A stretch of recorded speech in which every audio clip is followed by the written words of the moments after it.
Hello everyone, good morning.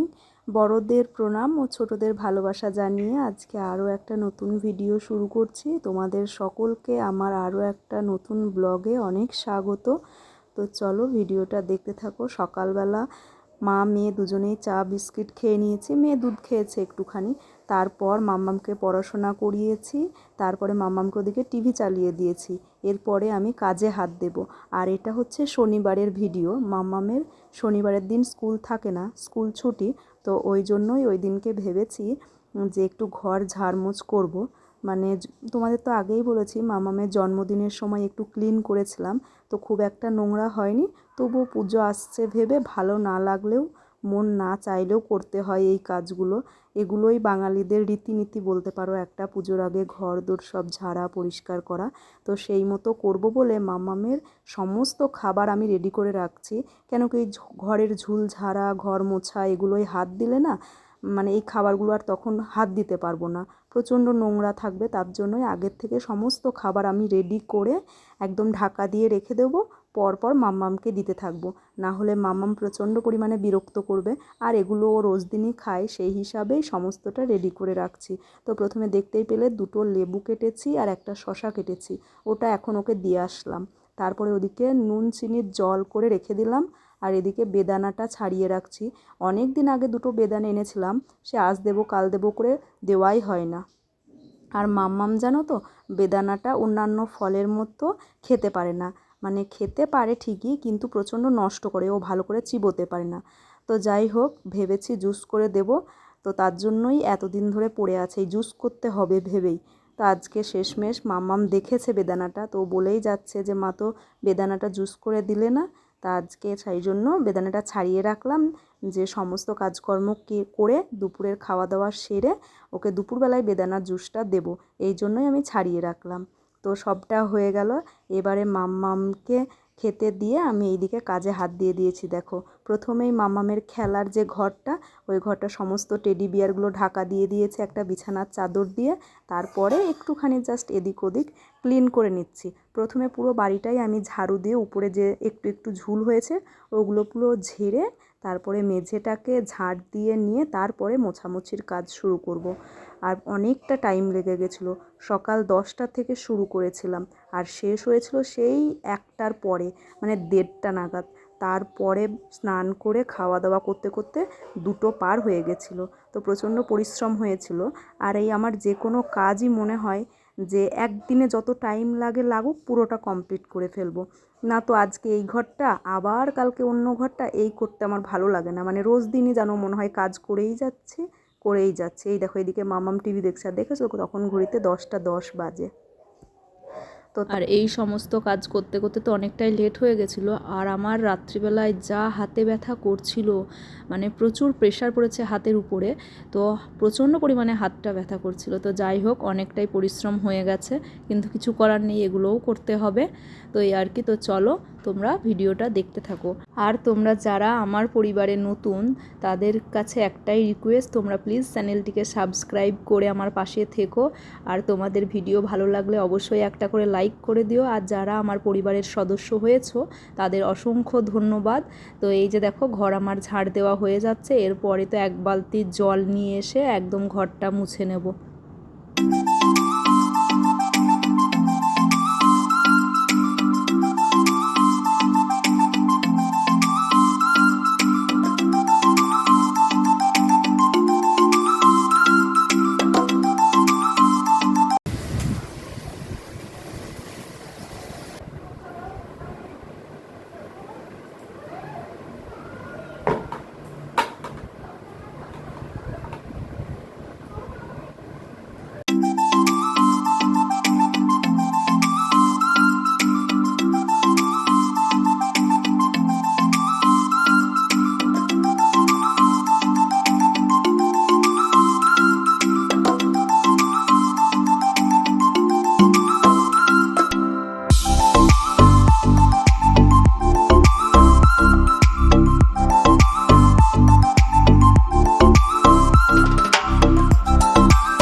ঘরের সমস্ত দরজাগুলোই আমি সেদিন মুছে নিয়েছিলাম, শুধু ওয়াশরুমের দরজা দুটো আমি মুছতে পারিনি। আর হচ্ছে জানালাগুলো খুব একটা মোছা হয়নি, মানে বাইরের দিকে জানালা তো ওই জন্য হাতটা গ্রিলের মধ্যে দিয়ে দিয়ে খুব একটা মোছা হয়নি। তবে গ্রিলগুলো, তারপরে এই যে জানালার এই সাইডগুলো সব মুছে নিয়েছি মোটামুটি করে যতটা পেরেছি। তো এই আর কি। আর এই যে ঘরের পর্দাগুলো কাচতে হতো, কিন্তু ভাবছি একটু ঠান্ডা পড়ুক তারপরেই কাচবো। কেন বলো তো, মানে এত গরম পড়েছে, এত গরমের মধ্যে কাজ করা মানে যাচ্ছেই না, প্রচণ্ড পরিমাণে গরম পড়েছে। তো তাই জন্যই ভাবলাম যে পুজো উপলক্ষে ঘর ঝাড়া মোছা করার দরকার, সেটা করলাম। আর পর্দাগুলো খুব নোংরা হয়নি যে এই মুহূর্তেই কাচতে হবে, তবে আমি ভেবেছি এবারে কাচবো, যেহেতু আগের বার পুজোর আগে লাগানো, 1 বছর পার হয়েই গেল। তো ভেবেছি তা একটু ঠান্ডাটা পড়ুক তারপরেই ওগুলো ধীরে সুস্থে খুলে টুলে কাচা যাবে। তো আর এখন পর্দা খুলে ফেললেও তোমার লাগানো এইসবের মুশকিল আছে। তোমাদের দাদাভাই তো এখন নেই, ওর আসতেও দেরি হবে। তো সেই ক্ষেত্রে আমি একা একা সবটা খুলে আবার ধোয়া কাচা করে আবার লাগাতেও পারবো না। তো তার জন্যই ভাবলাম এরপরে একটু পুজোটা পেরিয়ে গেলে যখন তোমাদের দাদাভাই আসবে তখন বলবো পর্দাগুলো খুলে দিয়ে তারপরে হচ্ছে কেচে দেবো, আর ও থাকতে থাকতেই লাগিয়ে দিয়ে যেতে বলবো। আর এই আমার মাম্মাম রোজ দিন এই ঘরে এই যে ব্যাগপত্র, টেডি বিয়ার এগুলো সব দেখছো, এই নিয়ে খেলা করে। তো সমস্তটা ওই জন্যই এই মেঝেতেই আছে। আমি যতই ঠিকঠাক জায়গায় রাখি ও ততই ওইগুলো সব বাইরে বার করে আবার খেলবে। তো রোজ দিনই এই করছে, কিছু বলি না, ও নিজের মতোই খেলে, তো খেলুক। তো চলো, আমার ঘর মোছা মোটামুটি হয়ে আসছে, এখনও অনেক বাকি আছে যদিও। আর এই যে মাম্মাম বেদানা খেয়ে এই দেখো কেমন করে ফেলেছে, দেখো। বললাম না ও ভালো করে খেতে পারে না, মানে থু থু করে সারা ঘর ভর্তি করেছে। তো এই ঘরটা মুছতে এসে মাম্মামকে তখন বললাম যে আর ফেলিস না। তাই দেখো সমস্ত কাজকর্ম আমার কমপ্লিট, তখন 2:10 বেজে গেছে। আর আমরা এই ঘরে ভাত নিয়ে চলে এসেছি, আর পারছিলাম না সারাদিন কাজকর্ম করার পরে। তো চলো চলো মা খেয়ে নাও।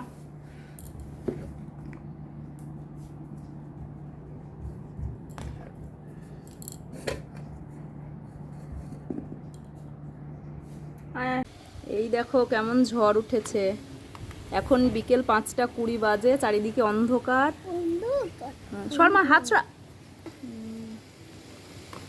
ওই যে নারকেল গাছগুলো মনে হচ্ছে না ওই জুই উপরতে পড়ে যাবে। খুব মেঘ করেছে, অন্ধকার হয়ে গেছে চারিদিক। হ্যাঁ, যাবো কে পড়ে? রে বাবা, আমার তো খুব ভয় লাগে ঝড়টা। তোমার ভয় নাকি আমার ভয়? মাম্মামের জন্য একটু চাউমিন।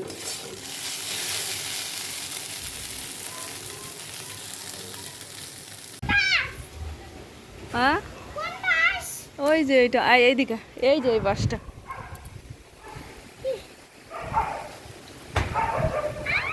বেশিক্ষণ থাকবো না, চলে যাব। কোন বাসটার মধ্যে? এত ঝড়ের এই যে জামা কাপড় মেলা আছে না, এইটা। ওই জামা কাপড়। ওই লাল গামছাটা? হুম, এই তারটা ঢিলা হয়ে গেল, এই তারটা।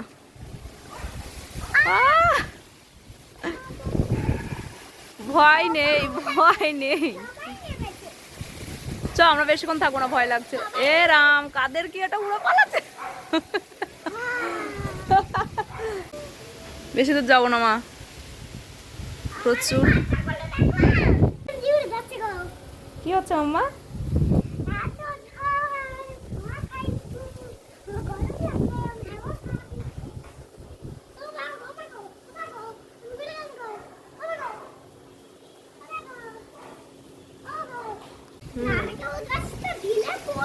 ওই জন্যই তো নারকেল গাছটা দেখ না কেরম হাওয়া দিচ্ছে।